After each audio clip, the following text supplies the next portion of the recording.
Right after D, swearing in. Where do we do it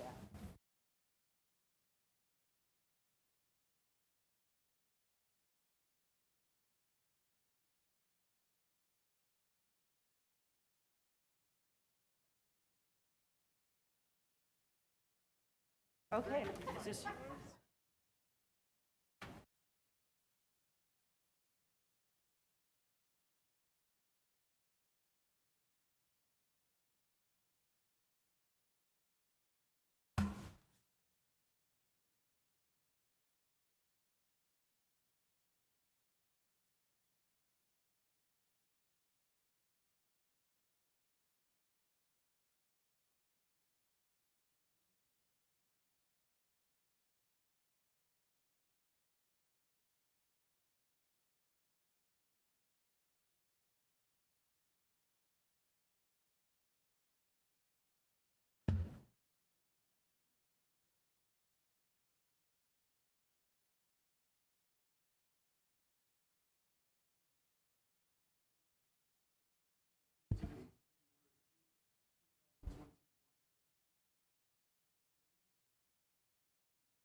Having a technological issue. Now we're good.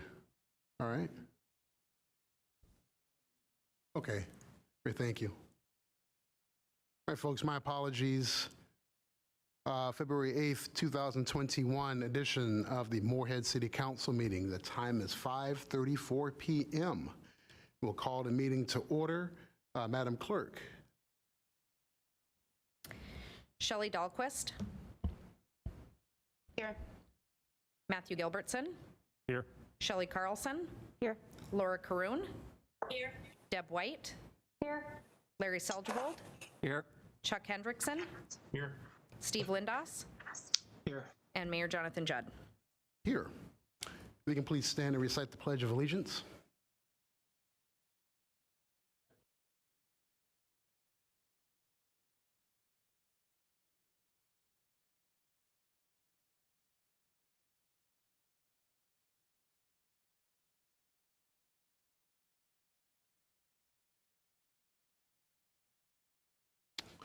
Thank you, everyone. Good evening, everyone. I am Mayor Jonathan Judd. The Morehead City Council is holding its regularly scheduled meeting using virtual meeting technology under an emergency declaration due to COVID-19. I'm currently at the MCOMP Center, our temporary City Council chambers, with the City Manager, City Attorney, City Clerk, and other council members. Council members are also attending remotely. Any public comment received prior to this meeting will be read as a part of the record during the applicable agenda item. The public may participate during the meeting by calling 218-299-5001. Public input will be taken by a staff member and provided to me to read during the meeting. Or you may request that your call be bridged to the virtual WebEx meeting and speak directly during our public hearings or citizens addressing the council agenda item. Again, the public comment line number is 218-299-5001. If there's not an answer, please leave your message or callback number, and a member of staff will get back to you as soon as possible. Folks, with that, we're at agenda item number 3, agenda amendments. City Manager Molly, have there been any amendments to this evening's agenda? There are no amendments, Mayor. Okay, thank you. Then we'll move on to consent agenda. Agenda item number 4. Have there been any items that have been taken off consent agenda this evening? No items have been requested to be removed. Then with that, I'll entertain a motion to approve the consent agenda as written. Councilmember Lindos moves approval. Is there a second? Second. Councilmember Seljevold. Yep. All right, any further discussion? Hearing, seeing none. Madam Clerk? Dahlquist, Yes. Gilbertson, Aye. Carlson, Yes. Caroon, Yes. White, Yes. Seljevold, Aye. Hendrickson, Aye. Lindos. Yes. Motion passes. We move on to item number 5 on the agenda, recognitions, presentations. 5A presentation, the Morehead Recognition Program, and I believe that is to be presented by Ms. Gabrielle Lomel. Good evening, Mayor and Council members. For those of you that don't already know me, I'm Gabrielle Lommel, an intern with the city, and I am joining you this evening to tell you about a neighbor recognition program that we're launching in Moorhead called the Moreheads Award. The original idea to launch a recognition program for the city of Moorhead came from former council member Heidi Durand, and I've spent the last several months researching recognition programs in other cities and working with Lisa Bodie to put together this program. So the Moreheads Award is an opportunity to recognize individuals who go above and beyond for our Moorhead community. Whether the achievements of those nominated affect a specific neighborhood, group, or the whole Moorhead community, this program will allow us to lift up those who are making positive impacts on our community. Nominations for the Moreheads Award can be for individuals, businesses, or organizations that have made a positive impact on Moorhead within the last 12 months. And the specific nomination requirements include that the nominee must be a Moorhead resident, they must not be employed by the city of Moorhead, they must have made their outstanding achievement or improvement to Moorhead in the past 12 months, and they must not have facilitated the achievement or improvements while seeking recognition for their contribution. Initially, the Moreheads Award is going to be awarded based on the number of nominations received. It might eventually grow into a monthly or quarterly recognition, and nominations are going to be reviewed by a team of volunteers from various city boards and commissions, and they will select a recipient for the Moreheads Award to be recognized at a city council meeting. The Moreheads Award will be commemorated by a piece of art that we commissioned from Moorhead-based artist Carmen Realt, and we purchased 12 pieces of art from her, and as these awards are distributed, we will issue a new call for artists in order to allow additional Moorhead artists to participate in the Moreheads Award. And the nomination form for the Moreheads Award is live on the city website under the About the City tab, and we will begin to promote it to the public following this presentation. And with that, unless there's any questions, I believe Dan is going to be presenting the first Moreheads Award this evening.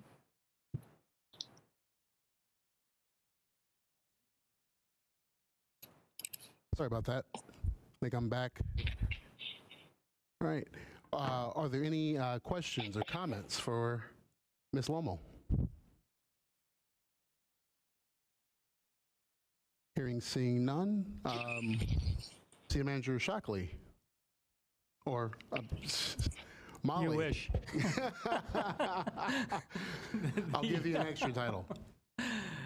Thank you, Mayor. Is this on? Can you hear me? Okay. So yeah, of course, you can imagine what time it is in the evening tonight. And we had all kinds of awful great pictures of you that we were going to share and stories and all the things that you asked us not to do. But I promised we're not going to do that. But we are going to recognize you tonight. In our years, I can speak to myself. Actually, I should speak to myself. In my own years of public service, I've had the pleasure to work with a number of remarkable community-minded individuals, and you, Mayor Judd, rank among the best. Since being elected in 2018, you managed to fight floods, a couple blizzards, a global pandemic. You stood with people in our metro area through difficult and ongoing conversations around equity and unrest. You successfully advocated for Moorhead at state and national levels to a degree in which I don't know we've ever seen, to fund infrastructure projects, flood mitigation work, and level the playing field for businesses on our state border.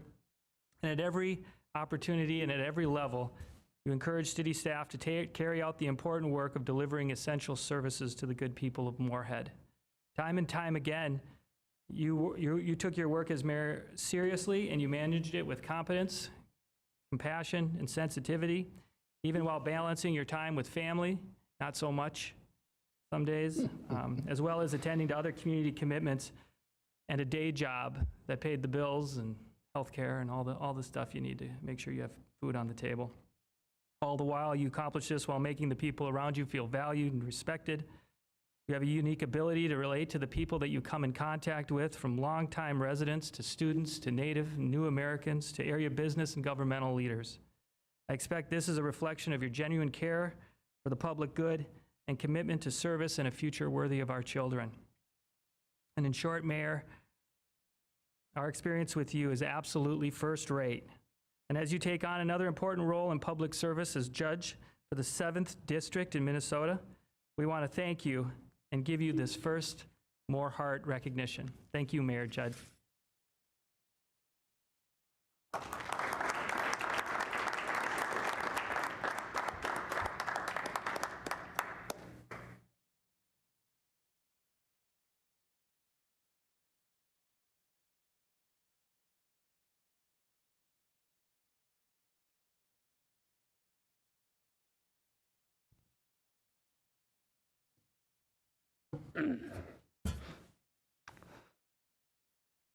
I was telling City Manager Molly not to do anything, and he broke the rule. So I can't do anything to him now, I guess, apparently. Thank you, folks. Thank you. I think I'll reserve comments for later, but thank you. Appreciate it.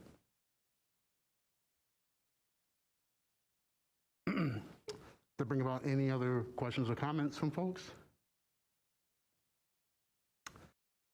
Thank you, Ms. Momo. You could have given me a heads up that this was coming, you know.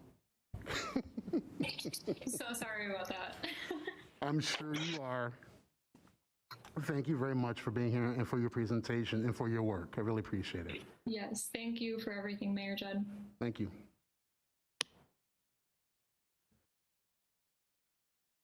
And with that moves us to item number 6 on the agenda, which is the approval of the minutes from January 25th, 2021. Are there any additions, corrections that need to be made to those minutes? Hearing, seeing none, is there a motion to approve? Councilmember Lindos moves approval of minutes from January 25th. White seconds. Motion's made and seconded. Any discussion? Hearing none, Madam Clerk. Dahlquist, Yes. Gilbertson, Aye. Caroon, Yes. Carlson, Yes. Seljevold, Aye. White, Yes. Hendrickson, Yes. Lindos. Yes. Motion passes. Item number 7 on the agenda is the citizens addressing the council. And I'll ask City Manager Molly, Madam City Clerk, have there been any electronic, written communications otherwise for folks that wish to be heard? There are none, Mayor. Okay.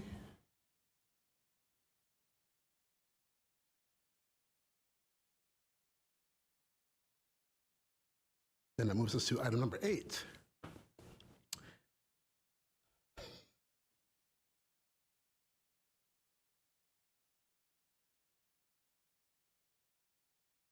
Well, folks, I guess my letter is in the packet, and you've all had a chance to read it. I will say that this has been a good ride. I am blessed and thankful that you, the residents, have trusted me to lead your city. And I'm very honored to have had the opportunity to do so. I want to say a special shout out to City Council. We've had to make some tough decisions in the 2 years, but honestly, it's been a team effort. And I want you to know that we've had some tough conversations about policy, direction, and where to lead our city. And I'm grateful to have each and every one of you, past and current, to serve as we guide our city and make those decisions to benefit all parties involved. City staff, you taught me well.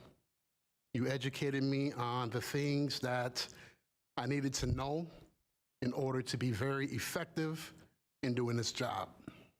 And I greatly owe each and every one of you a sense of gratitude for the amount of time that you explained, educated, and were patient with me as I learned the things I needed to know in order to do the best job possible. And each and every one of you excelled in every single manner in doing that.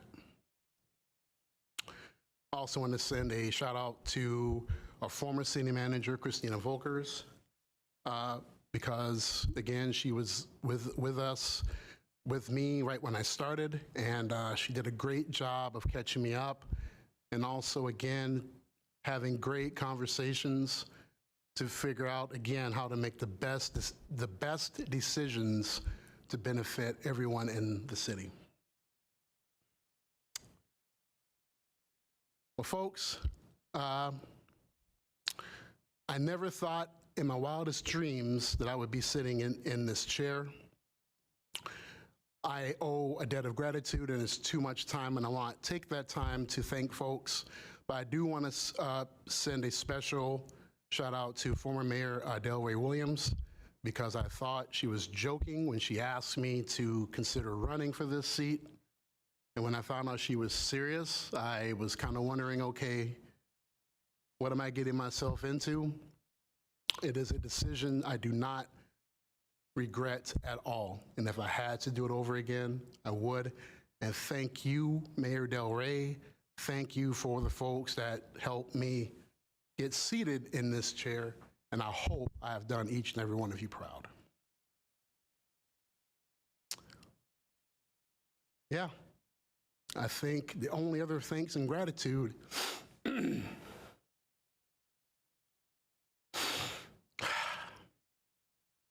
that I owe is to my wife and my kids.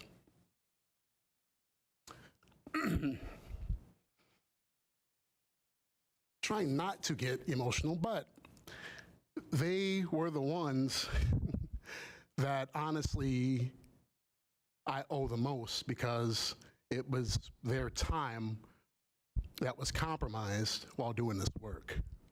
So hopefully moving forward, we'll get some of that time back. So thank you to my family for being there for me and then making this decision possible. And also thank you for the Morehead Award. I'm honored.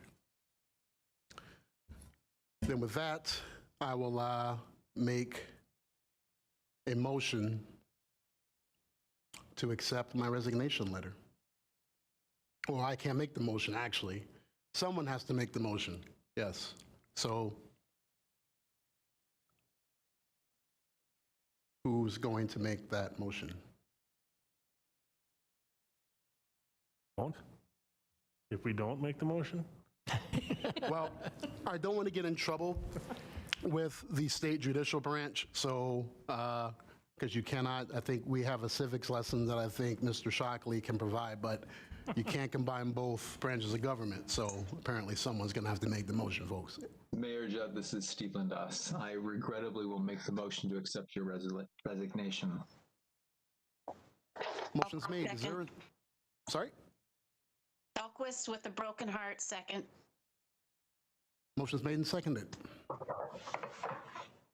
Any further discussion?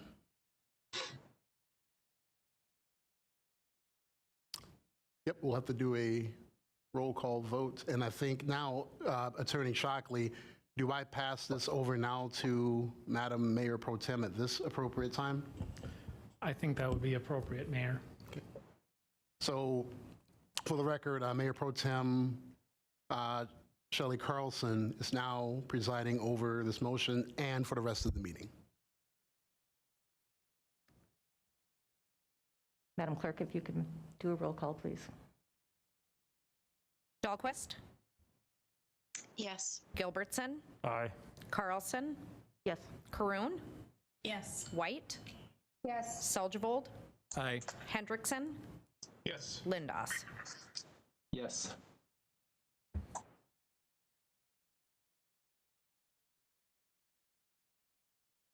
Motion passes there, Mayor Pro Tem.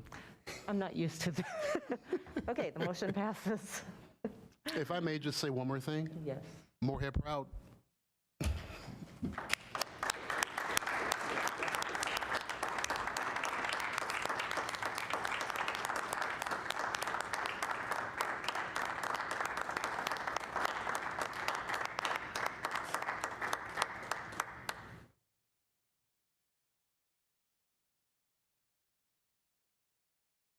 Before I turn it over to City Attorney Shockley, I want to speak on behalf of our council, but I do want to say something, actually using some of your words, Mayor Judd, that we are blessed and thankful for the time you have given us. And you have taught us to be effective and given us your time. Your leadership of trust, integrity, empathy, and compassion has paved a huge way for the rest of us, and you leave huge shoes to fill. So thank you also to former Mayor Delray Williams for convincing Jonathan Judd, Mayor Judd, to run and for giving us of your time, and to Tammy, Oliver, Davey, and Monroe for sharing you with us. Thank you. City Attorney Shockley.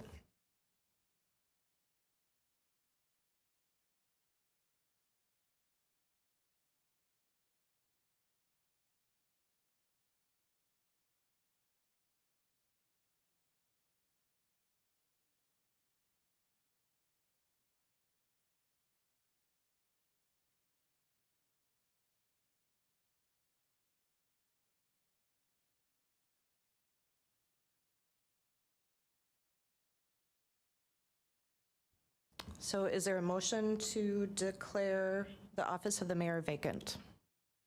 So move, Seljevold. Is there a second? Gilbertson, second. Madam Clerk, can we do a roll call? Dahlquist, Yes. Gilbertson, Aye. Carlson, Yes. Caroon, Yes. White, Yes. Seljevold, Aye. Hendrickson, Yes. Lindas. Yes. Motion has passed. Madam Mayor Pro Tem, then the next step would be pursuant to the charter, when there's a vacancy in the office of the mayor, the city council appoints the mayor from its membership by a majority vote, so that requires 5 votes. You can either take it up at tonight's meeting, or you could go to a different meeting in the future. If there if there was a desire to appoint a new mayor tonight, the first step would be to take nominations for the position of mayor, and then to vote on those nominations. The clerk and myself, if you take that action, will prepare the appropriate formal resolutions, but you would need a nomination, motion to approve and a second, and then a vote by at least 5 members of the council. And the mayor pro tem is able to vote, even though she's presiding over the meeting, she's still a council member, so. So would the next step be to ask for discussion? Nominations or discussion?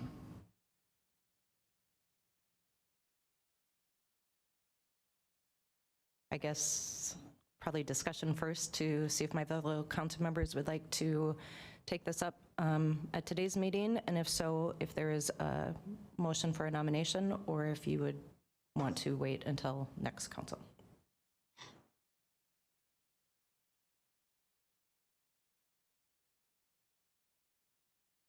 Councilmember Seldvold.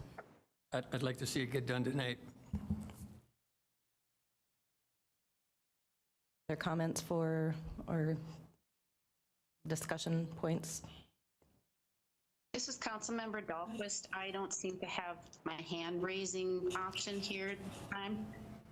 But I was wondering if we could take nominations, and it would give a chance for the people of the city to maybe send in emails or leave us voicemails on the options that we have. Is that a possibility, Attorney Chalkley?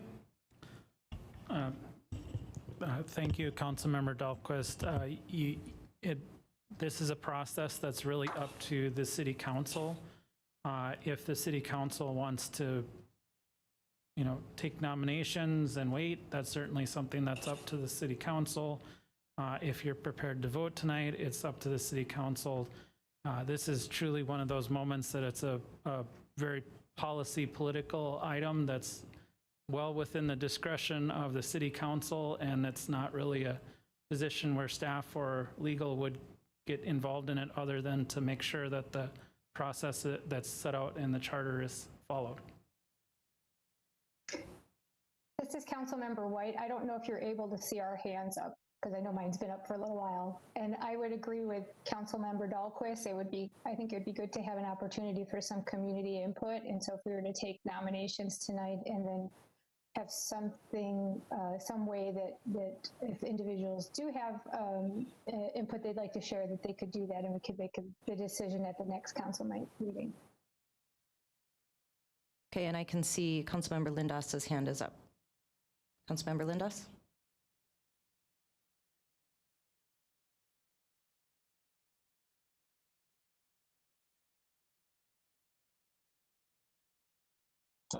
I'm muted.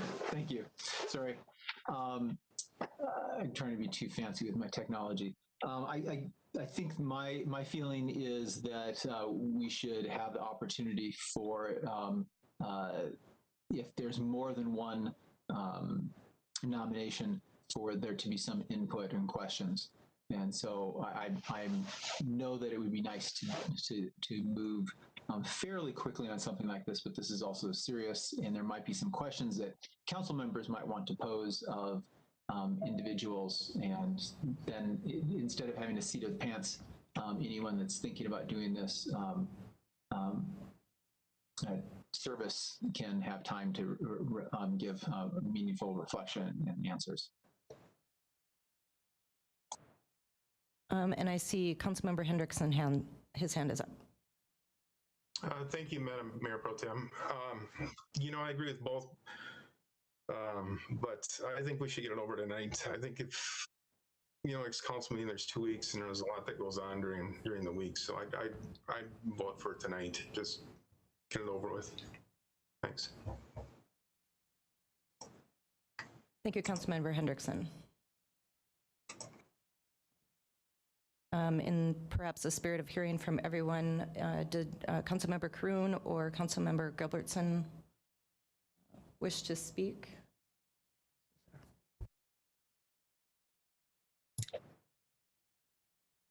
Councilmember Karun. I would suggest that we open it up for nominations, and then if we have more than one, we can decide whether to give it till the next meeting.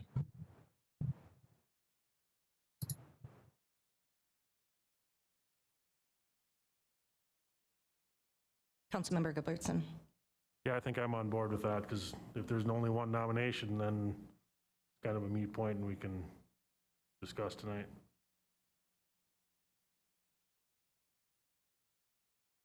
City Attorney Shockley, can you help? So,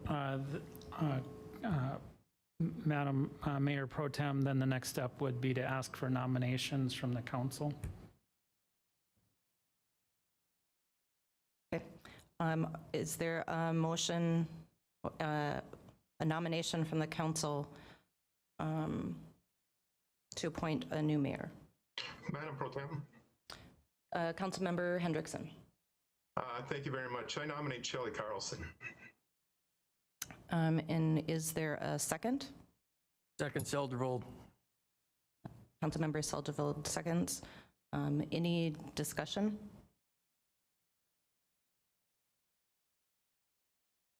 Madam Pro Tem, you may want to ask if there's any other nominations before discussion.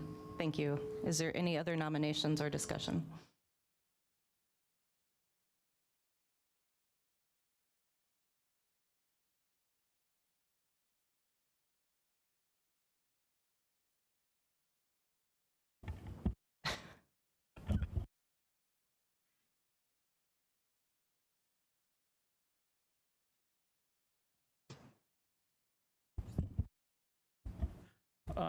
I'm having technical difficulties with my speaker tonight. Just out of a matter of transparency, you may want to ask 2 more times before you close nominations. Okay. Are there any other nominations?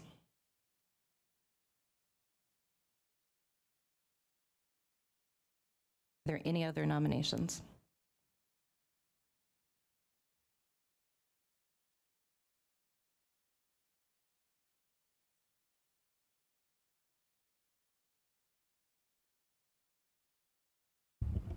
Then the next step would be if the council wants to take action tonight, or this is really up to the council. If you're prepared to vote on it tonight, this is something the council can do, or you can wait. It's entirely up to the council.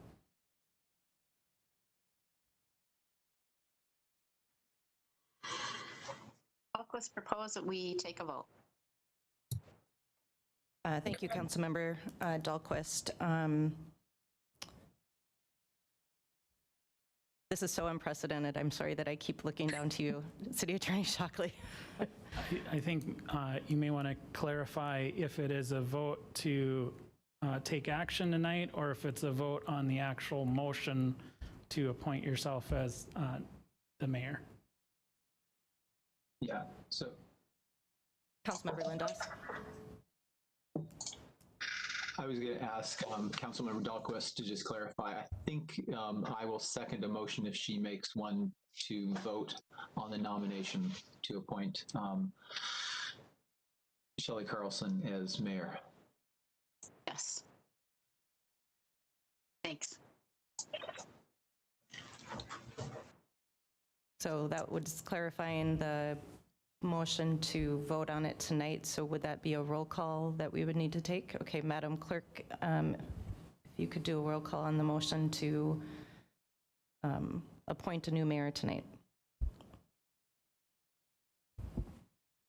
Dahlquist? Yes. Gilbertson? Aye. Carlson? Yes. Karun? Yes. White? Yes. Seljevold? Aye. Hendrickson? Aye. Lindos? Yes. So then the next would be, do we go back to the motion on the nomination? Then? My understanding is that was the motion to appoint you as the new mayor. So congratulations, and it might be appropriate for the clerk to do a swear you in formally as the mayor. Oh, okay. I thought it was just a motion to vote tonight. Okay, well, I accept. Okay.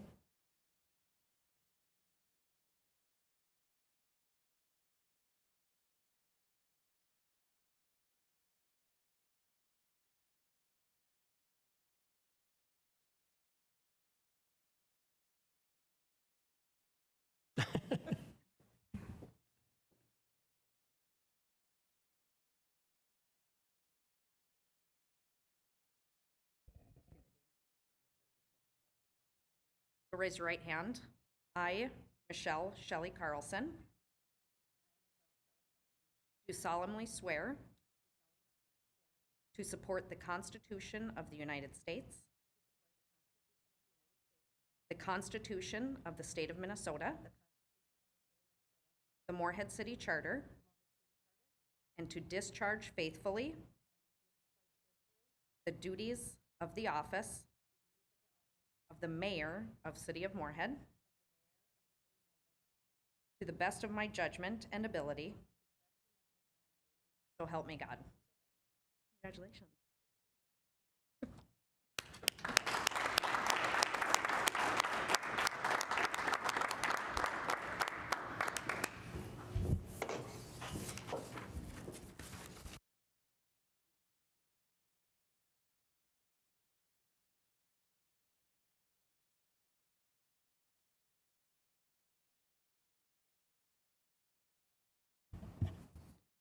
Thank you, everyone. I don't really have the words because I'm a little bit focused on Mayor Judd leaving. Trying to hold it together for that. But it's with honor and humbleness that I accept and appreciate everyone's vote. With that, I guess we are going to now move into a public hearing to consider to file an application with the Federal Transit Administration for receipt of the 2021 capital assistance. And I don't see Lori Van Beek here. Or is she on? I'm on the call. Okay. I will turn it over. First, can I get a motion to open the public hearing? Councilmember Lindos moves to open up the public hearing. And is there a second? Second. I'll second. I'm hoping Madam Clerk got the second. If we could do a roll call, please. Dahlquist, Yes. Gilbertson, Aye. Caroon, Yes. White, Yes. Seldgevold, Aye. Hendrickson, Yes. Lindos. Yes. Okay, and now I turn it over to Lori, I believe. Thank you, Madam Mayor. Tonight's public hearing is with regard to our application to the Federal Transit Administration for our capital items for 2021's budget. And a notice of public hearing was published in the Extra and put out on the webpage for both the City of Morehead and for Matt Butt. And just so you know, I did not receive any comments in advance of the public hearing. So the projects that we are proposing for the grant application are two paratransit vehicles that are due for replacement, and one large transit bus and a shelter replacement. And so all of those projects are included in the approved 2021-2025 capital improvement plan and are also in the 2021 mass transit budget. And a local share match for those federal grants is contained within the 2021 mass transit budget. There are two funding sources for these for this federal grant application. The state of Minnesota has selected two of our projects, the two paratransit vehicles, to pass through their federal grant funds from the Surface Transportation Program to us. And so that is the funding source for the two paratransit vehicles. And then we also are apportioned 5307 federal grant funds that will pay for the federal portion of the large bus and the shelter. And all of the vehicles and the shelter have all exceeded their lives as far as federal guidelines are concerned and are due to be replaced. Generally, the funding formula is 80-20, 80 federal, 20 local. With the 5307 money for vehicles, we can use 85-15, and so we are going to apply for 85% federal funding for the large vehicle. For the small paratransit vehicles, the state of Minnesota just sent us notification they are going to use 80-20 funding, but the state is going to pick up 10% of that local share. So the city commitment on that one will only be 10%. And then for the shelter, it is also 80-20. So the local share funds are all available and total $106,350. So I'd be happy to answer any questions you might have.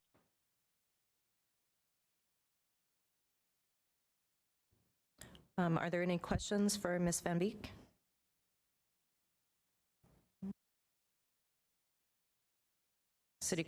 Madam City Clerk, are there any comments related to the public hearing that was on the WebEx or anyone on the line?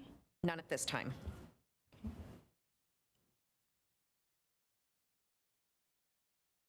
All right, can I get a motion to close the public hearing?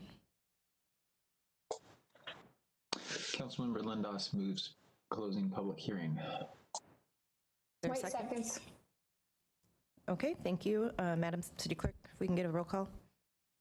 Dahlquist, Yes. Gilbertson, Aye. Caroon, Yes. White, Yes. Seljevold, Aye.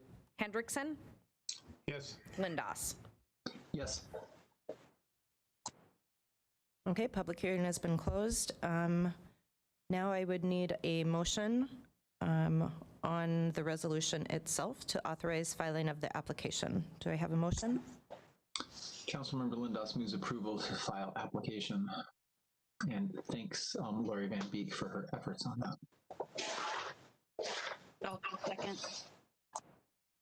Hey, Lindas, motion, Dahlquist second. Any discussion? Hearing none. Madam Clerk, could we get a roll call? Dahlquist, Yes. Gilbertson, Aye. Caroon, Yes. White, Yes. Seljevold, Aye. Hendrickson, Yes. Lindos. Yes. So for the record, the motion has passed. Thank you so much. Thank you, Ms. Van Beek. Moving on to number 10 on the agenda item is the Clay County COVID-19 Business Relief Update, and I believe Mr. Lapointe is here. So I will turn it over to you. Thank you. Thank you, Madam Mayor. Appreciate it. I'm the messenger tonight for Clay County, so if you have any specific questions, I'll try to answer it, but I may have to take some back to the County Commission just to be able to answer any detailed questions. But just a quick update. As many of you know, and we presented a number of weeks back, Clay County did go for a business relief grant program throughout the county. Applications were accepted starting January 12th through January 24th.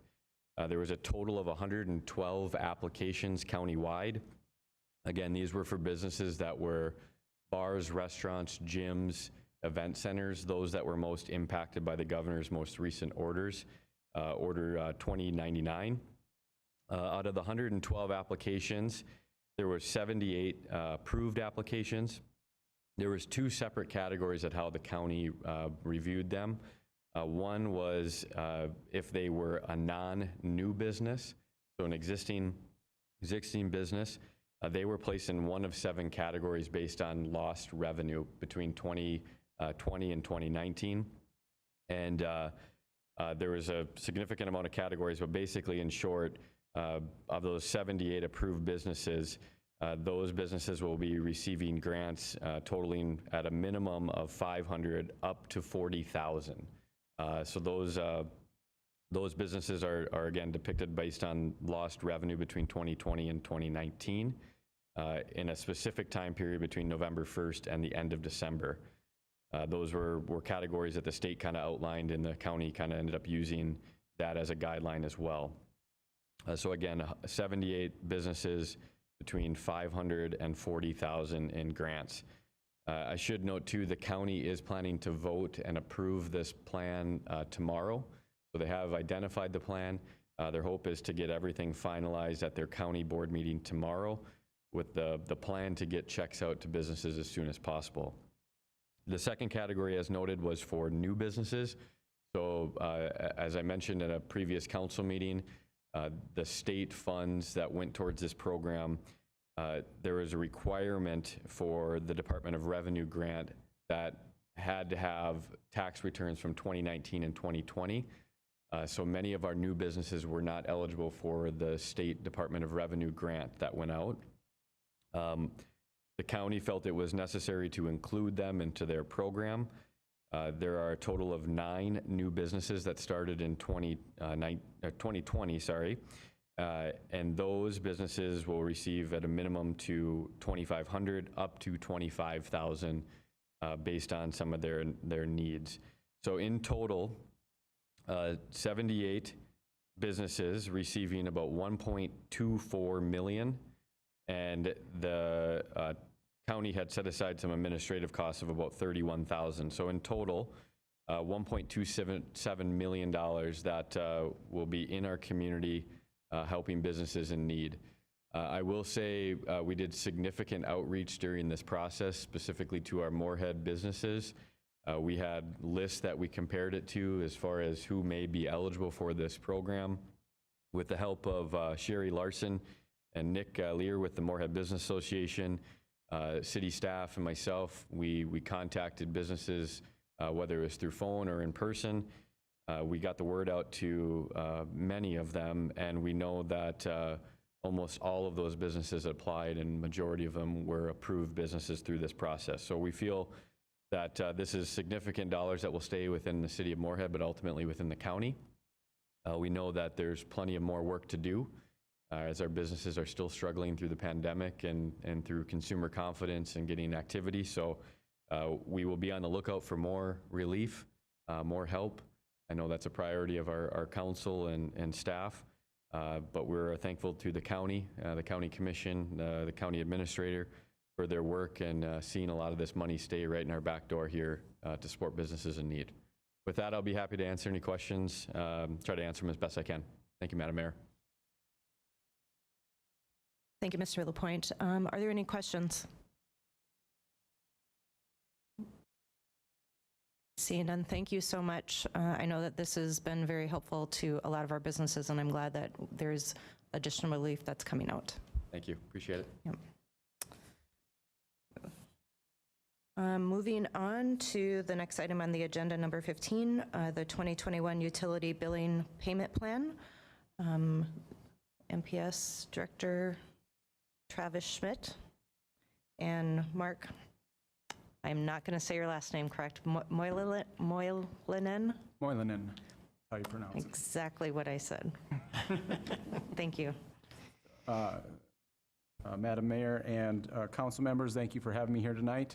Just wanted to provide a brief update on an action that the commission took last week, the Morehead Public Service Commission.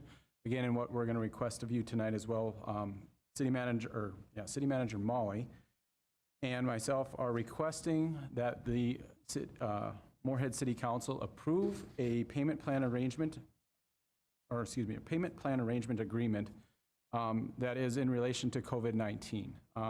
So we'll step back a little bit. Last February 2nd, the Morehead Public Service Commission approved the reinstatement of the involuntary disconnections that was put on hold as of last March.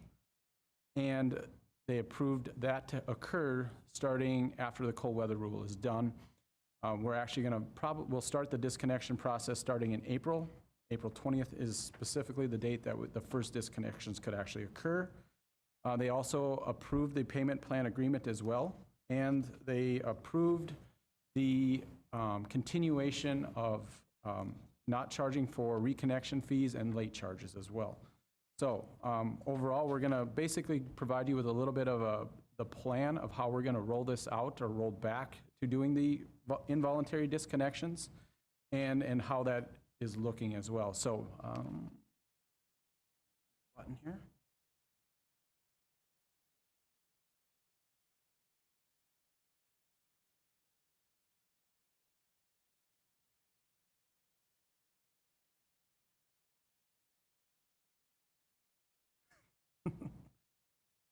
Couple of technical difficulties here. There, it worked. Okay, so overall, just so everybody's aware, since roughly probably May or June of last year, on a monthly basis, the commission has been updated with the overall past due balances related to the moratorium that we had put in place in March on disconnection. So overall, total balances for both the City of Morehead and Morehead Public Service went from about $672,000 up to about $1.75 million in past due balances. That's up about 160% from end of February of last year, 2020.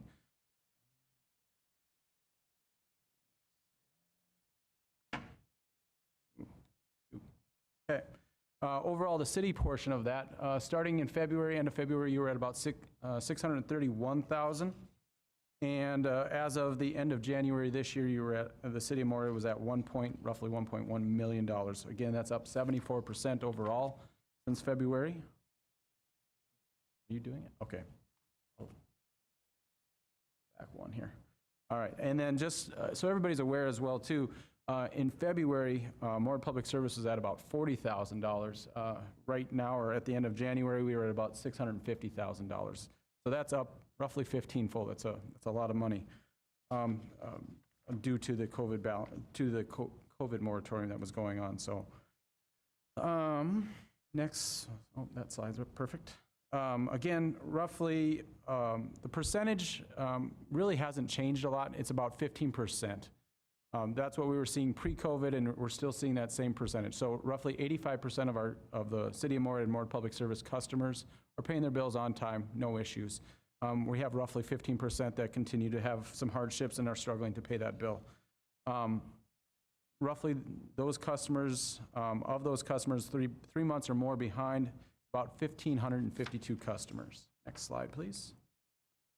So as I noted, the commission approved this last week, and basically we're rolling out a communication plan to get the information out to the customers so that they're fully aware of what the process is and how to go through the process. Again, the commission approved this last week. Again, we're hoping tonight you guys will concur with that and approve the payment plan as well.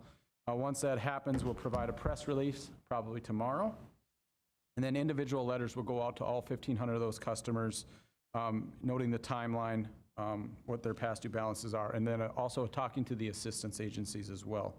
Again, once that occurs, probably sometime starting February 16th through the end of the month and maybe into early March, we'll be also making personal phone calls to those customers, or attempting, I should say. Again, if we don't have a most recent phone number, it's hard to get a hold of customers that way, so we'll try our best to do that. Again, once you get into March, we'll start doing the normal disconnection process. Again, bills will always have their disconnection date included on it, or cutoff date. Automated courtesy calls will happen 30 days prior to the service interruption disconnection. A second letter, which is a new step, or these are both new steps, I should say, will be a second letter will go out on about 20 days prior to that customer service interruption date. Automated courtesy calls will be made 3 days prior to the service interruption, and then again attempted to make personal phone calls roughly 2 days before it actually occurs. So again, we're going to try to contact them as much as possible. Again, we'll be also working on social media as well, along with the City of Moorhead social media, and probably Moorhead Business Association and Downtown Moorhead Inc. will also be included in trying to get that information out to the customers. Overall, what we want to have the customers do initially is we want to have them try to reach out and get COVID-19 federal funds, state funds, and city grants if there's any available. We also want them to work with the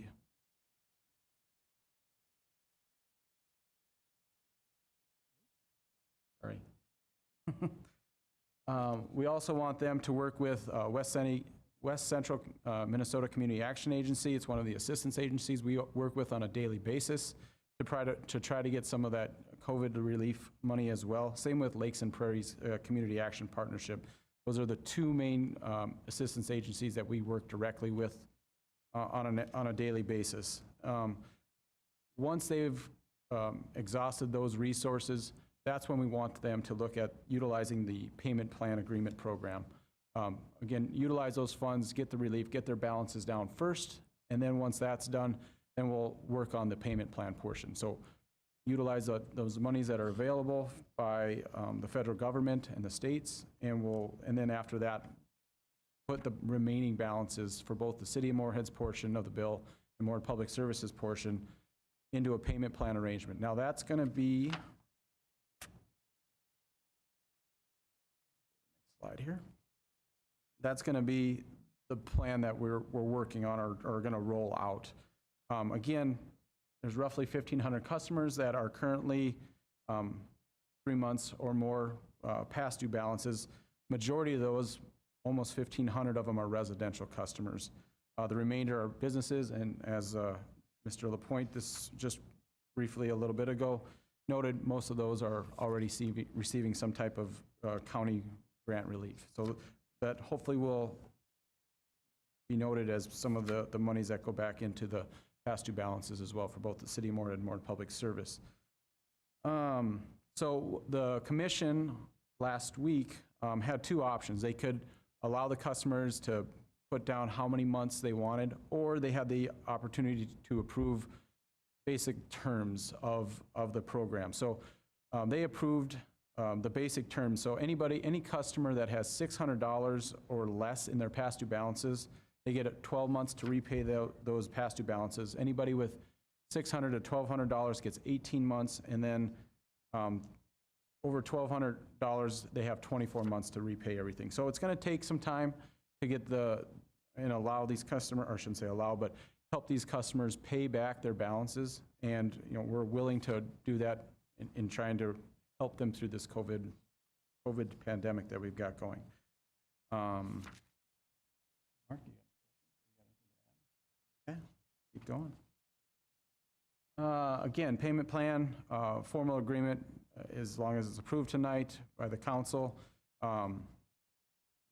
What we're looking to do is try to have these payment plan agreements put into place in April. So again, utilize March to have the assistance agencies help out, and then we'll work on getting the payment plan agreements in place after that. And from here, I'm going to let Mark talk, because he'll kind of explain the details of how it works and how it's going to look on the utility bill. So I'm going to let Mark Moylan, Moorhead Public Service Controller, go from there. Mark?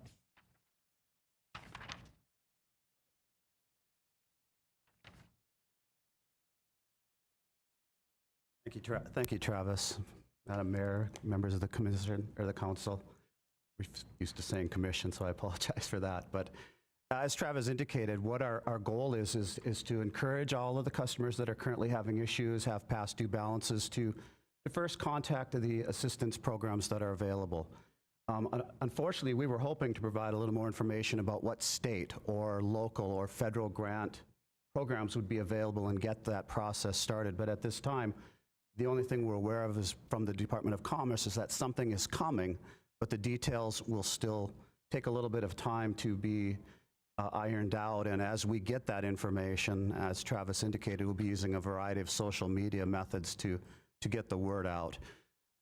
But the goal is after that, if the customers aren't able to qualify for assistance, or they don't want to and they just want to work on paying off their plan, what we will do is take the bill from the customer after they've entered the agreement. The agreement is a kind of a binding formal agreement that recognizes that, yes, I owe this amount of money, and yes, I will pay it back over time based on the tiers that Travis presented. The customer's bill we'll take is the most recent bill they has as of the date that they enter into the agreement. So in this example, we have a bill that is generated April 20th.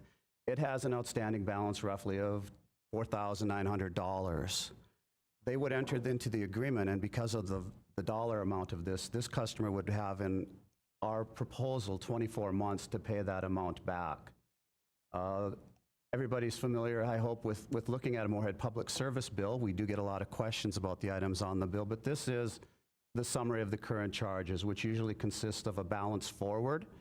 As Travis indicated, 85% of our customers pay that bill within the month, the 22 days after it is issued. So the balance forward for many is zero, but if they didn't make the payment, this is what it would look like. Balance forward from previous balance, or from a previous billing. So those are the amounts that are, quote, past due. The charges below that are broken out into Moorhead Public Service charges, which consists of your electric and water charges plus taxes, Minnesota water connections fee that is assessed monthly to each water connection account. And then below that are the City of Moorhead charges for sanitation, recycling, pest and forestry, stormwater, street water, wastewater, et cetera. The total of all of those charges are listed as current charges, and those are the charges that were assessed during the month. In this case, this month, this bill went out and it was due on April 19th, balance of $4,914. As Travis indicated, the commission approved us to begin disconnecting on April 20th for balances where the customer has not contacted us to make payment arrangements or made even a partial payment toward this bill. The goal is on these first disconnections, if they do occur, is to basically initiate a conversation, allow the customer to enter into that payment agreement without requiring them to pay anything to get that service restored. Based on experience, we've found that it does require disconnecting services in some cases to get customers to initiate a conversation with us or work out payment arrangements. So once we have the agreement in place, we agree that we will remove the balances from the account and re-add them back over time. The contract is entered into, the customer is going to be made aware that, the requirement now going forward is that you will have to make a monthly payment. The monthly payment will include your current charges plus the prorated portion of those past due charges. And this is going backwards, I apologize for that, that's me. And so once we do that, we'll break down the past due balances into the portion owed to Morehead Public Service for their charges and the City of Morehead based on their charges. We'll calculate an average monthly payment, in this case with the $4,914 bill. The monthly payment that would get added to a customer's account is approximately $203, which would be $158 towards the Morehead Public Service portion, $45 to the city charges. When their next bill comes out, they'll notice that the balance forward has been reduced to zero. The overall bill will no longer look as imposing. The bottom half of the bill will include their current charges as normal, but in addition, it will have a couple of new line items, which would be breaking that initial past due balance or balance that was unpaid as of April 19th or prior into two smaller components, one listed on the MPS portion, the other listed on the city portion. And the total current charges would be a little more manageable. They'll see $672 in this case for this bill as the balance due rather than $4,900. And this would continue each month until the loan is either paid in full or I shouldn't say a loan, but it is in essence a loan, but the agreement is paid in full or those charges are paid in full, or the customer moves out of the City of Morehead. In that case, then all unpaid charges would get added back to their final bill, and they would have to then make arrangements to get those paid, or it would follow them possibly to a collection agency if they don't take action. What we'll do in addition to that is we will be sending quarterly payment plan updates to all customers who agree to go into payment plan arrangements so they know where they stand. It'll remind them what their original amount was, what their current monthly payment is, and what their remaining unpaid balance is at the time of the quarterly statement. If the plan is approved and you concur, it is anticipated that this whole program will wrap up by the end of 2023. And at this point, I'm willing to answer any questions you may have about this program or open to discussion. Thank you, Mr. Schmidt and Mr. Moylan. Are there any questions?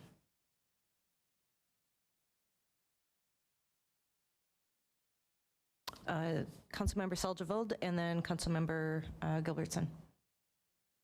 Thanks for coming. Listening to the Public Service Commission at their meeting, there was talk that you were, it seemed to me like you were pretty, you would agree to 24 months pretty easily, and that's something you could live with. And because some people, it would be $50 a month, and then they kind of end up, if they're at the high end of the next level, it's $66. But if they go to the next level, it could drop down to $50. So, I mean, if you're out of work, you have a hard time, I mean, $16 is $16 or something, So I kind of favor, if it's possible, to string it out as long as possible. The other thing that I mentioned about is if somebody could make more than what's on their bill, would that be an accounting problem? Is that an issue, or is it? Yeah, those are both great questions, Commissioner Seljavold. Yeah, so again, the discussion that the commission had and they made the decision, again, so again, roughly 75% of our customers have balances of 600 or 1,200? Yeah, have balances of 1,200 or less. So that's a majority of the customers that we're working with now, and I understand your point on the $16 as well. Again, a lot, I think 75% again, which is an interesting number today, is 75% of them are tenants. So they're apartment dwellers or they're renting a house. A lot of those leases are usually good for 1 year. And so we could see some long-term concerns with the past due balances going longer than an actual lease. Again, we're not, if they continue to stay a Moorhead resident, that bill will go with them. They could continue to keep the payment plan. They would just have a different address. As for making more payments, no, that is not a concern that we have as well.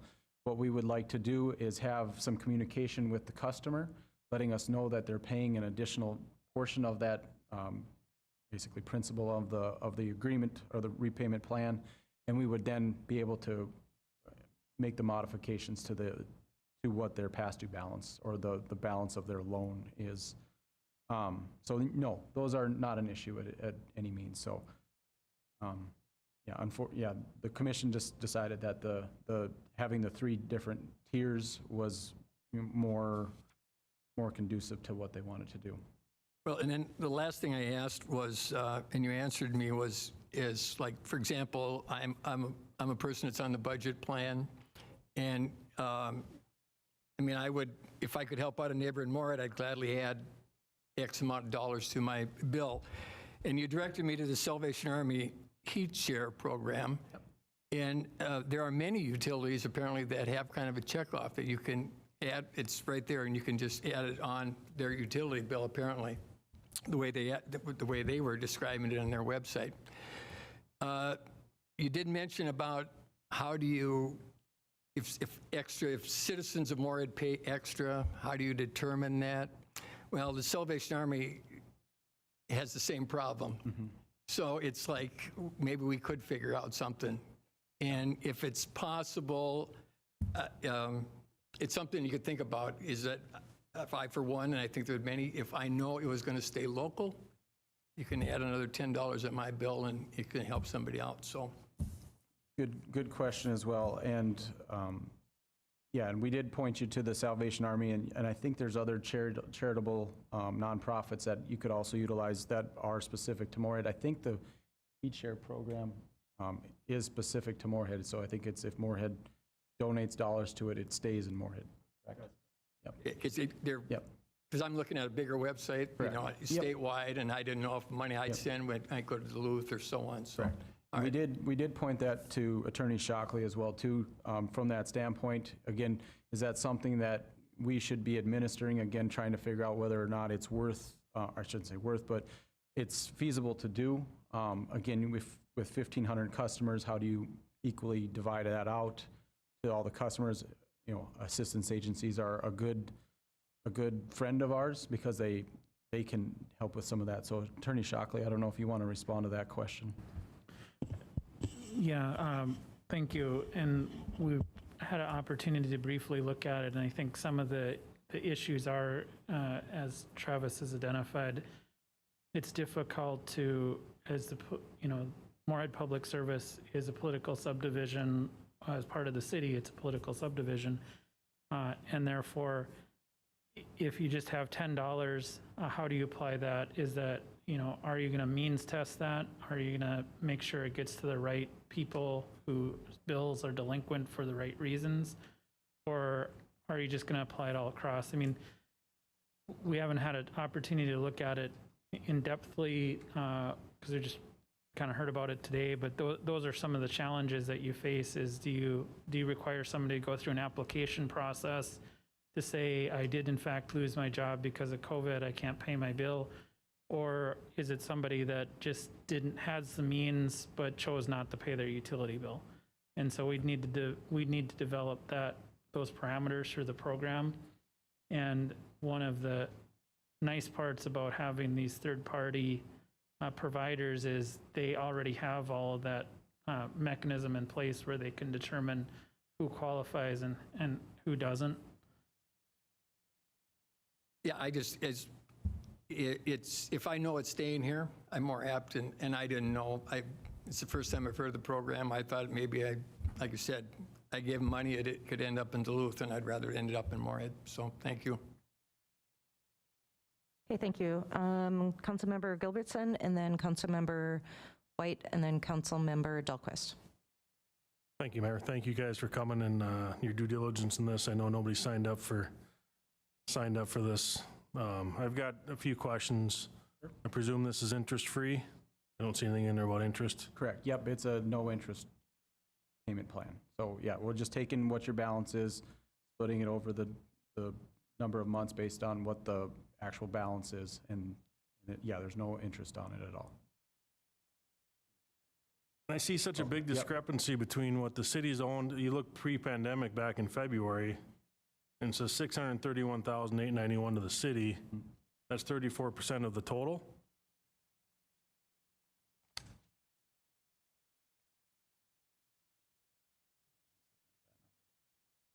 Of the city's portion? Yes, that is correct. Back at that time, of the total outstanding balance due to the city, which was 1.8 million, 631 was past due on the city's portion of the bill. That's a third. That's awful high. Because if you look at the MPS, it was 1% at 40,000. That is correct. That is correct.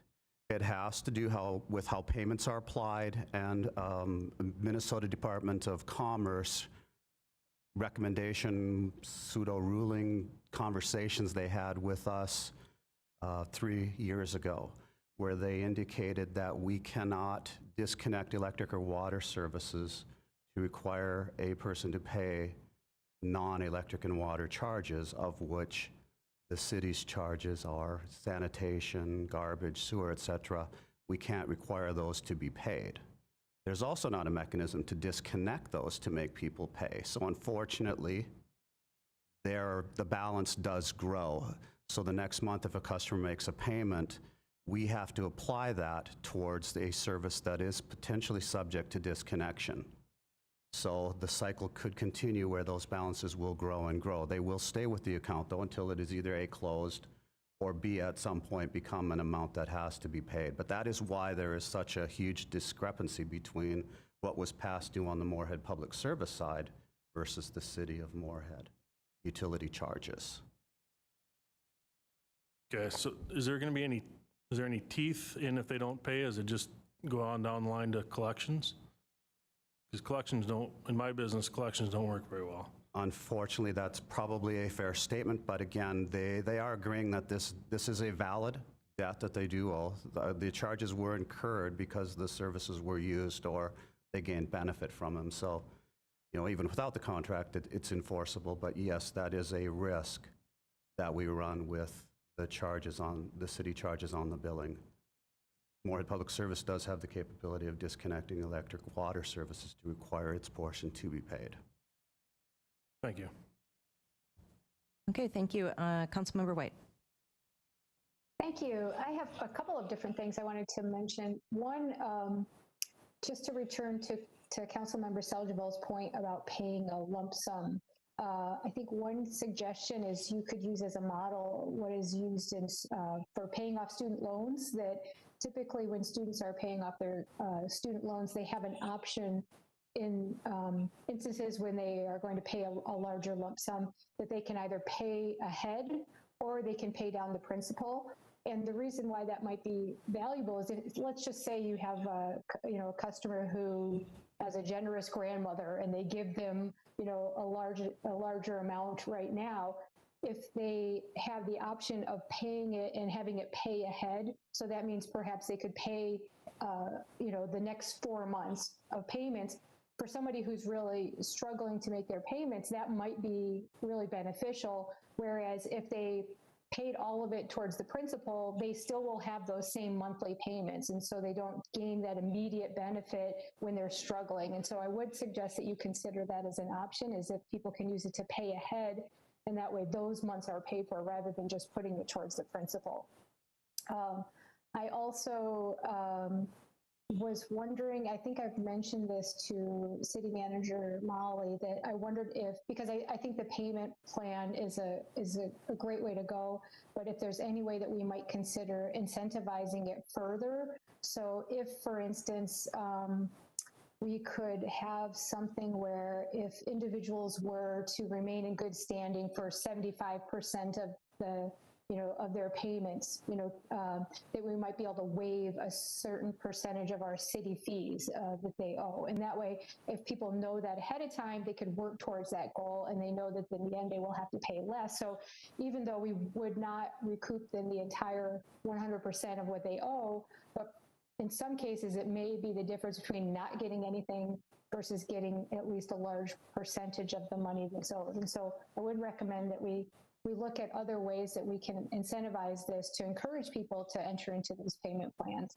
And then the last thing is just in terms of the involuntary shutoff, I appreciate hearing what other council members are thinking about this. I'm a little concerned about starting those back up at this point, just because we still are in the midst of the pandemic and there's a lot of uncertainty depending on who you're listening to. Some say we're still, the worst times are still to come. And so I would want to be able to revisit that, because I do think if we see a steeper downturn, or again, the pandemic, that we don't sort of see the light at the end of the tunnel, that might not be something that we should move towards at this time.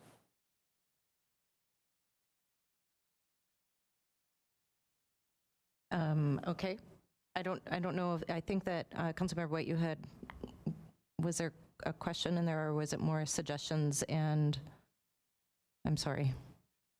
I can actually try and address. I heard 3 different key points within, and I can address each of those if that's all right. Absolutely, thank you. As to the payment plan, the intent originally is that we anticipate that most people will spread it out as long as they possible. However, as we communicate and enter into the agreement, we will provide instructions that if you would like to pay ahead, or if you want to pay it down, please contact us, let us know, or even just add a note and include it with your payment. And we'll adjust your account accordingly, move funds from the payment arrangement bucket into the current due, so that everything can be kept current. So we won't prohibit anybody from paying early, but we'll definitely need some communication back and forth so that we do handle the payments as the customer intended. As to the second point, which again, my memory. I think that Mr. Boylan, and I don't think it's something that you could answer, because I'm just yes, that would be up to you as consider to incentives. Yeah, as to when. And again, when we put this together, this proposal together, Morehead Public Service itself is not governed by the Minnesota PUC. The Minnesota PUC, Public Utilities Commission, is requiring public utilities such as Excel, your Cass County, or not Cass County, but Otter Tail, they still have to wait until the moratorium has been lifted, and then allow 60 days beyond that to begin doing the disconnections. We were just looking to kind of be consistent with what they're doing in Fargo or the other non-public utilities, and kind of getting the ball started, because at the time we begin doing this, it'll be 13 months. Some individuals will have incurred 13 months worth of bills because they haven't made any payments since maybe January of last year, even with cold weather rule protections that were in place. So at some point we were looking, we have to maybe get something started, because these balances overall were starting to grow. So that is kind of why we're looking at it. But as you state, if something changes within the situation, this isn't in stone. It could be changed or modified at any given time, just as we made the decision jointly between the council and Morehead Public Service to cease doing disconnections in March. That occurred and happened within a 5-day period at most. So again, this is fluid. It's just to get something started out there and get some communications going, so we can begin planning on how to collect some of these dollars that are growing. Okay, thank you, Mr. Moylan. One thing I want to add to that from Councilmember White's comments, the the overall concern about this and why we're starting now compared to waiting till the moratorium or the moratorium is over is the engagement with the customers. We're seeing about a 50% reduction in communication with the customers. They're not even calling us or talking to us about what their balances are, what they're doing. Some of them aren't even making any type of payment or trying to, help reduce their balance. So we're trying to start the communication early so that we can try to get them the relief through the COVID assistance that's supposedly coming. We just don't have a date and time yet and what it looks like. But we want to try that early so that they can get it before it's gone, instead of waiting till the last minute and trying to get that. We did have a bunch of conversations with the COVID assistance that was available in 2020 that was supposed to end on December 31st, but it ended on the December 7th. And again, that communication was a struggle there, as how, we weren't seeing the customers trying to engage on that and try to get that assistance somewhere, not everybody. And so we want to try to work towards getting more customers to get that assistance ahead of time before it's gone. Thank you, Mr. Schmidt. I believe that answers Councilmember White's responses or comments. Councilmember Dahlquist and then Councilmember Lindas. Thank you so much, Mr. Mullinan and Mr. Schmidt. I really appreciate your presentation, and you have definitely gone above and beyond helping people on this on their utility bill.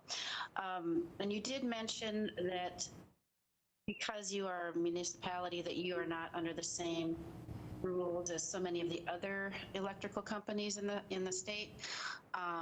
And I guess I would like to see us maybe follow that, where it's 60 days after the end of a peacetime emergency period, and Governor Walz is now every month having to renew those peacetime emergencies, but then continue with the calls.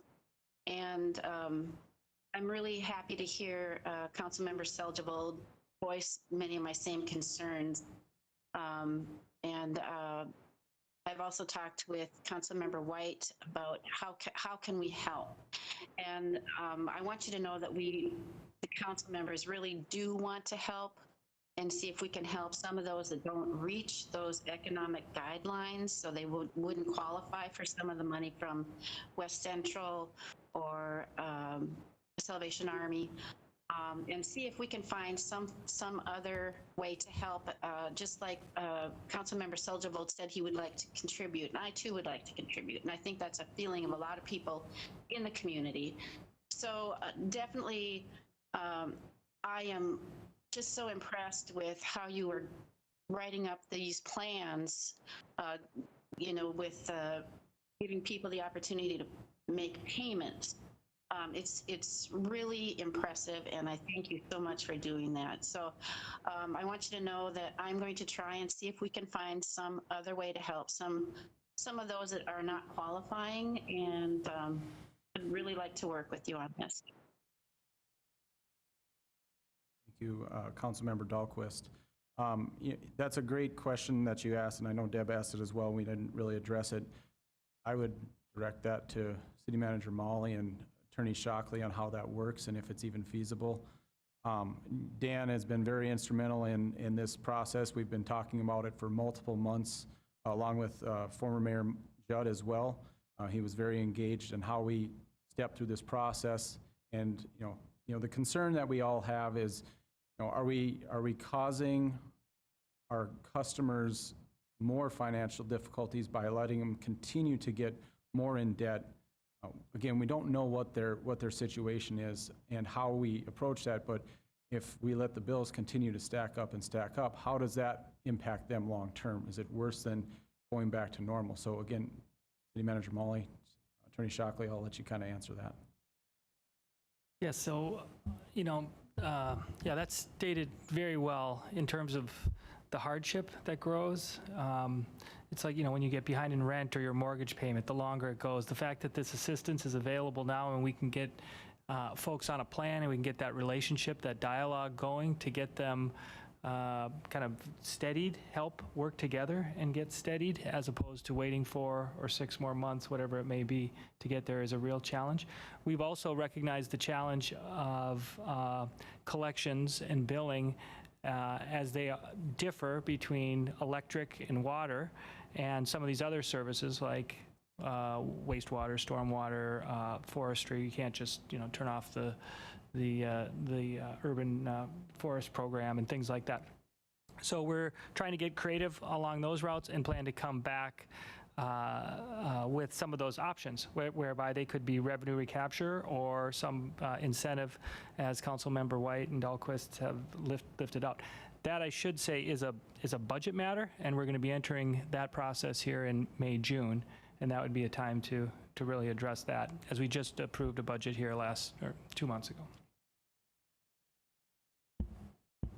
Thank you, Mr. Schmidt, and City Manager Molly for giving us more detail about that. Now to Councilmember Lindas, and we'll let you take over, Councilmember Lindas. Thank you, Mayor Carlson. I guess the first thing is how important is it that for our city, that water, both the water coming in the tap and the flushing is operating. And I mean, that's how cities die and civilizations die. Not to go all Roman Empire on you, but it's important, and I appreciate the due diligence that Mr. Schmidt and Mr. Moynihan are showing on this, and I agree with all the comments that my fellow council members have made. There's just a couple of things just to reiterate that this zero interest payment plan is a great opportunity for people to basically catch up in hard times. And it's difficult. I guess I agree with Councilmember White that it would be nice to have some kind of incentive. I don't know how that looks. I do think that, I'd be much more inclined to give incentives on people that have been impacted by COVID. So if they've been hit, or if an aid agency has demonstrated their impact, I think that's an easy way to potentially incentivize and help them out, just like we're helping out other businesses and organizations in our city. I guess one of the things that my comment is really a question. Maybe I'm opening it up. I just want you to reiterate. You have, staff waiting that people can actually get help applying for COVID aid and other aspects of this, right? I mean, this is really trying to open up a dialogue with customers, people that have been negatively impacted. And so you have staff. We're waiting for people to ask for help, right? Yes, correct. So we've had some great conversations with staff after the commission approved everything last week. They had a lot of great questions on how to handle this. Again, initially, it's that customer contact, that communication, trying to get them to reach out to us so that we can work with them, get them to the assistance agencies. Again, we can't physically, do the assistance agencies for them. They have to contact them. However, we work with them on that, and then we provide the information to the assistance agencies as well, so that everything can get handled that way. Once that's done, that's when the payment plan comes, and our staff will be ready and willing to help them as much as possible to figure things out. Thank you. And sorry. I was just going to say, if there's no other discussion, I can move approval of the resolution to adopt the Moorhead Public Service Utility Billing Payment Plan. Thank you. And is there a second? Dahlquist, second. Madam Clerk, if I can get is there any discussion? Oh, Councilmember Seldeveld. The question I'd have is, like I said, I'd like to see them 24 months, because, I mean, you have that option for everybody. I mean, it may be you're paying $25 more a month, but it's, the other question I would have is the academic calendar. I mean, is the college, I mean, are a lot of people past due? Are they renters from college? Do we have that idea? Because April would be, that would be important to get a hold of them before they leave town, so. Again, that's one of the reasons, I'll let Mark answer the other question, but again, if we can start that communication in the next couple weeks, that's better than waiting till April to do it, because otherwise we've lost that chance as well to communicate and have a conversation with those academic, the academic community that might be renters in town. Mark, can you answer the rest? Yeah, and in detail, we don't look at where the renters are, why they're living, whatever. Unfortunately, we just kind of view them as customers with an account, and so it's very difficult to know who even, when leases are going to be expiring. It's a risk we run into all year. Yes, we do see definitely ebbs and flows. May, April, a lot of closures, a lot of rental agreements ending, and then a lot of new startups, August, September. So yeah, we're getting again into a point where there's going to be a lot of activity, a lot of movement in and out of the rental accounts. And as indicated on some of the statistics, 75% of the residential accounts that are past due are renters, are tenants, and rather than owners. So it's, again, we kind of view it as it might be better to get things started earlier than waiting longer. It's, there's good arguments on both sides, but we've got to pick one or the other. I mean, I don't want to tie your hands. I mean, it's 24 months. Is it reasonable to ask that for any customer? I mean, there's COVID is still going on, and Yeah, I don't think we had a problem when we talked to the commission about it either way. Again, we were looking at it from the dollars and cents of the whole thing and where they were at. You made a good point on the $66 or $16 extra a month. Could be a little bit harder for a customer. And we're not. They had. The commission had the choice. They could do 24. They could do the 3 tiers. It really was a decision that they made. Again, that's how they looked at it. We're not. Again, we're open to it. Again, 24 months. It's roughly taking your bill and giving you, paying half of it. If you're thinking you haven't paid your bill for 12 months, you've got an extra 12 months to pay it or 24 months to pay that off. So basically, it cuts it in half. So it's we thought about it both ways, and just looking at the balances, we were like, okay, if most of them are tenants, they're smaller amounts, it might be more beneficial. It might be an option. Yep. Yeah, I would say, and I would second the motion if Steve would accept that, is that they can either have a 12 or up to 24. Does that seem? Is it? I believe from an accounting standpoint, we prefer one or the other. That's what we were trying to do. Is initially the agreement was open and let anybody pick what they wanted. Well, we were running into the thought of, well, what if they put 6 and then a couple months later say, I want to change it to 12. We thought, let's go with tiers based on dollars. We did notice too, not all these accounts are 8, 10, 12 months behind. There may be 2 or 3. So but if they're only 2 or 3 and they're willing to add 50 to 6 months or 12 months even, it wasn't out of line or reasonable in our estimation. However, as you state, that it's pros and cons, which is the way to go. So we just put something out there that they thought it sounded reasonable, and that's where we were. But if you want to go all with 24, we can definitely set it up that way. And then those that want to pay early, just let us know, and we'll remove it from their books accordingly, based on their wishes. But we'd rather have something set. It's either all 24 or 3 tiers. Just from an accounting standpoint. Thank you. I believe Councilmember White has her hand up and Councilmember Kroon, but I believe there was a motion and a second already. So I don't know what would be the process, if there would continue to be discussion on this first motion or if that is a change in the motion. Well, Steve would have to agree on I asked him to change it, and if he doesn't agree on that, then there's no second. If that would be correct.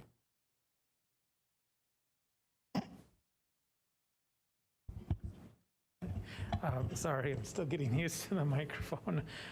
It would be a friendly amendment, and so yeah, the maker of the motion and the second would have to agree to a friendly amendment. So it's up to Steve.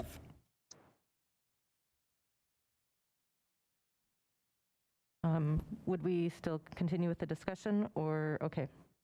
So Councilmember White and then Councilmember Karoun. I was just waiting to see if Steve had something. Okay. One minor point that occurred to me, I wanted to check for clarification for this. So you mentioned that if individuals receive some relief funds, that they would have to apply that before they entered into the payment plan. And I was wondering if that would be something that could be revisited, because again, if they were to be able to work with these two things in tandem, they could use that relief fund, those relief funds, to pay ahead and would allow them to have immediate relief. Whereas, again, it might be more beneficial to them than to have that relief now rather than having the whole thing paid off sooner. So I just wondered if that would be something that you would consider changing, is allowing them to instead enter into the payment plan and use that relief fund to start paying ahead. Yeah, okay, yeah, so the question is if they can do that in tandem, correct? So that if they wanted to in March get on the payment plan, and then they're also working with the assistance agencies, that those dollars that come in from the assistance agencies could be applied to the payment plan, correct? And they would have the option of either using it to pay ahead, so that say they pay enough for 3 months, that means they don't have to make any payments for the next 3 months, or it is applied towards the principal, so then they finish it off earlier. Because again, if they're able to use it to pay ahead now, that gives them immediate relief. Yeah, good question. Trying to think here quickly. So I think it would be best if it was applied to the principle of the payment plan. Don't know if we want them to stop making payments, because initially the way the payment plan agreement is set up, they still got to pay, once they enter into the agreement, they have to pay their current charges plus whatever their monthly payment is for the past due balance portion. So, I guess that would be confusing. They might think that they might not be able to pay anything for 3 months if they pay ahead. I guess I think it would be best if it was utilized to be put on the principle of the payment plan agreement. Okay. Councilmember Karoun. Thank you. I just really wanted to echo Councilmember Seljavold's sentiment, and thinking, 2 months from now, if there's someone who has been having a really hard time keeping up on their payments, they're probably not suddenly going to be able to keep up on their payments and add a whole lot more money to their bill. So giving them as much time as possible would be helpful. So I would agree to the giving folks 24 months.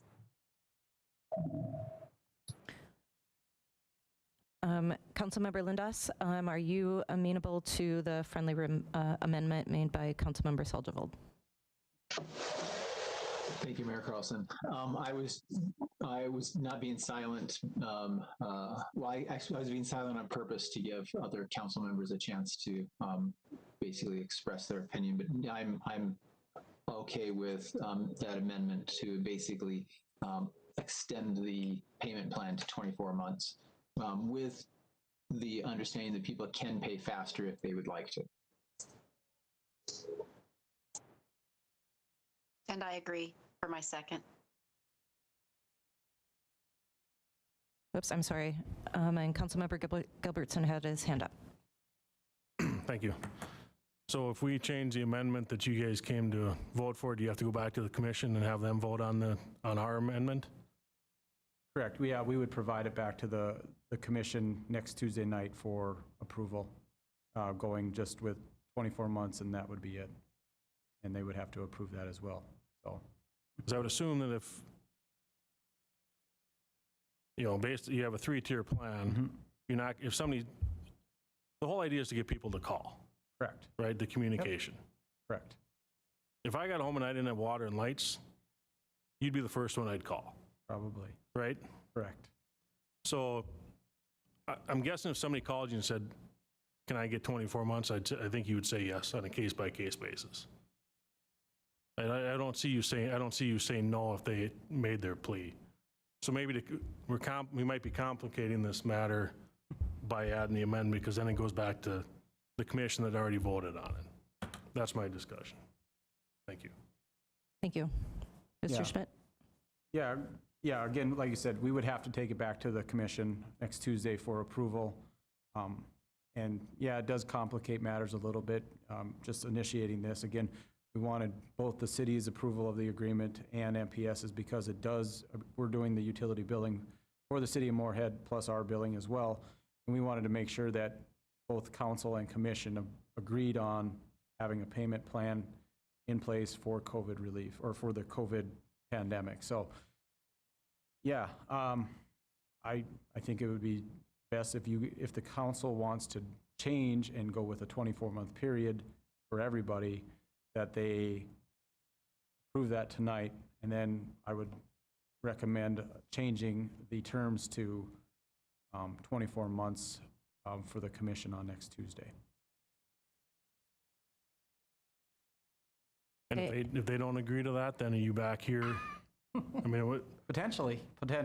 You know, in having the conversation with the commission last week, you know, I don't think they would be overly concerned with going to 24 months. I think the biggest concern is, you know, those, again, with so many customers being tenants or apartment dwellers, that, you know, there is a chance that they could leave, and then all of a sudden they have a larger payment to pay on their final bill if they're, say they move to Fargo or they move to Dilworth or something like that.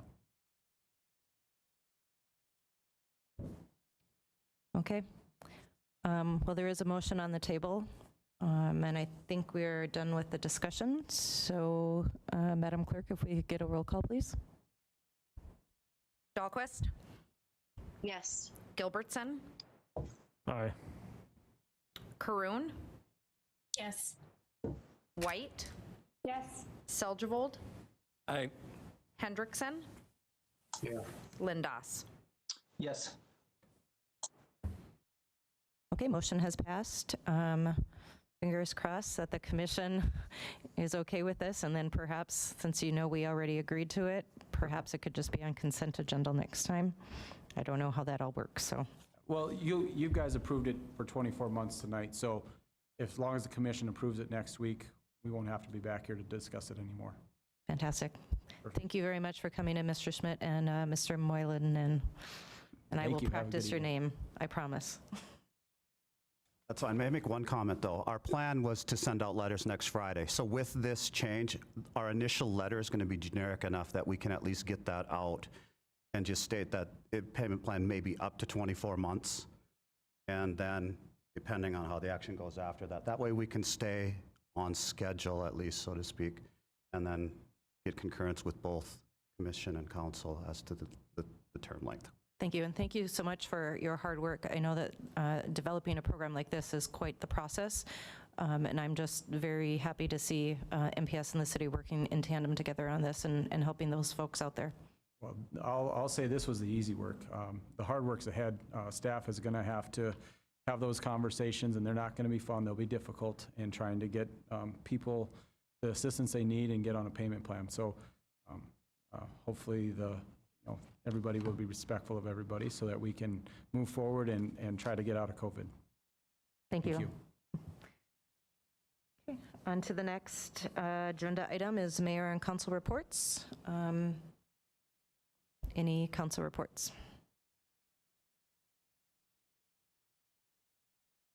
I am not seeing any hand. Oh, Councilmember Lindas. Thank you, Mayor Carlson. I guess a couple things. It's really cold out. Please take care of yourself, your loved ones, and your animals. But that being said, if you bundle up nicely, there's some really cool physics experiments you can do with, squeaky snow and stuff when the temperature's really low. Contact me if you don't have ideas for things to do. But on a more serious note, there are the 7th Street North MetroCog plan is out there, and it's receiving comments. started last week and goes through February 18th, I believe. Please go look at that plan and give some feedback. This is our city, and if you have some ideas, or I should say, if you have a preference, let people know. And just to let people know, this is all part of transportation plans that kind of are long-term. We have, long-term transportation projects, and the different options, the two options that they have there, don't change the cost at all. The costs are fixed. And especially the people living by, you're not going to get charged more for one plan or the other. It's a very fixed cost. So I encourage you to participate. And I think that was it. Thank you. Thank you, Councilmember Lindas. Anyone else? And having only been mayor for 45 minutes, I have nothing to report.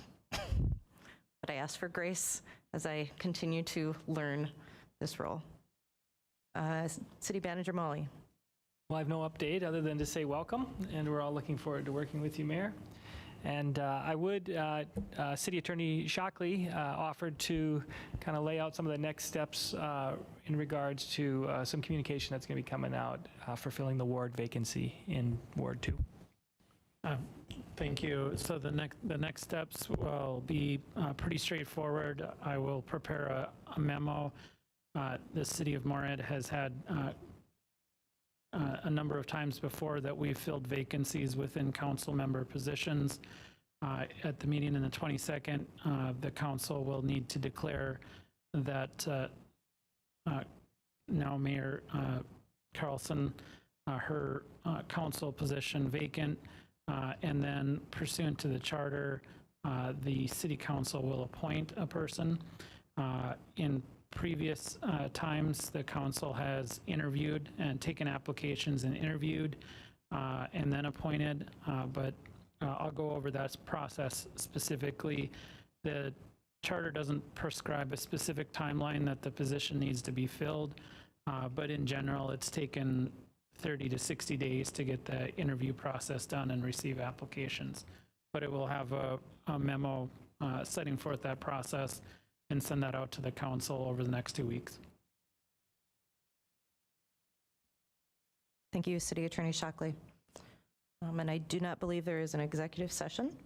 So moving on to any new business. Don't believe there's any new business.